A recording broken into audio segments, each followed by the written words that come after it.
அதிசய கடிகாரம். இதை யாரு வடிவமைச்சா அப்படின்னு பார்த்தீங்கன்னா, இந்த பத்மநாத சுவாமி கோயிலுக்கு பக்கத்துல இருக்கக்கூடிய வஞ்சியூர் அப்படின்னு ஒரு ஊர். அதை சார்ந்த ஒருத்தர், அதாவது ஸ்ரீ கொளத்தூரான் அப்படின்னு அவருக்கு பேரு. பிரம்மஸ்ரீ கொளத்தூரான் அப்படின்னு ஒருத்தர்.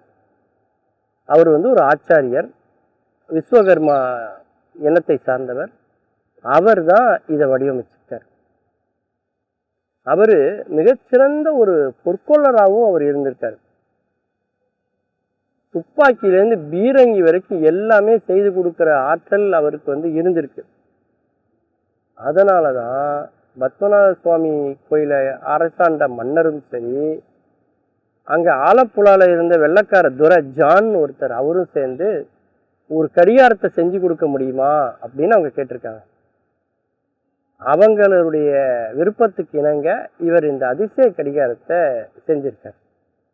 இந்த கடிகாரத்தை பார்த்தீங்கன்னா, இந்த கடிகாரத்தினுடைய மேலே மனிதனுடைய தலை இருக்கும்.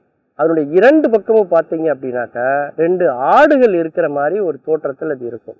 ஒவ்வொரு மணி அடிக்கும் போதும் அதனுடைய வாய் திறக்கும். ஆடுகள் 2 அந்த வாயில மோதும். இப்படி அமைக்கப்பட்டிருக்கக்கூடிய ஒரு அதிசய கடிகாரம் அப்படின்னு இதை சொல்லலாம்.